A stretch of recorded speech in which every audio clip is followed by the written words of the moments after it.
আসসালামু আলাইকুম ভিউয়ার্স। আজকের ভিডিওতে আমরা জানবো শিক্ষক মানে কি এবং টিচার মানে কি। ঠিক আছে, আপনারা দেখতে পাচ্ছেন তালব্য স্বয় শিকারে সি মানে এখানে শিষ্টাচার বোঝানো হচ্ছে। শিষ্টাচার যুক্ত ক্ষতে একজন শিক্ষক হবে ক্ষমাশীল, কতে কর্তব্যপরায়ণ। ঠিক আছে, তাহলে শিষ্টাচার, ক্ষমাশীল, কর্তব্যপরায়ণ। আর টিচার মানে কি? টিতে ট্রুথফুল, যার অর্থ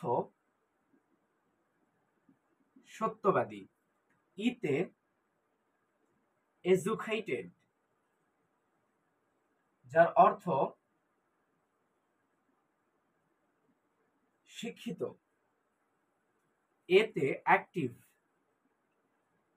অ্যাক্টিভ শব্দের অর্থ সক্রিয়। সিতে ক্যারেক্টার, অর্থাৎ চরিত্রবান।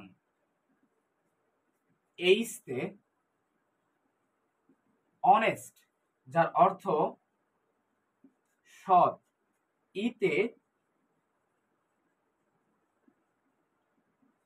এনার্জেটিক, যার অর্থ হবে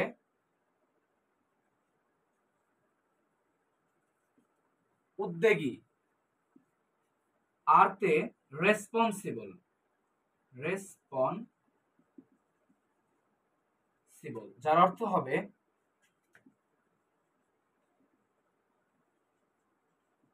দায়িত্ববান।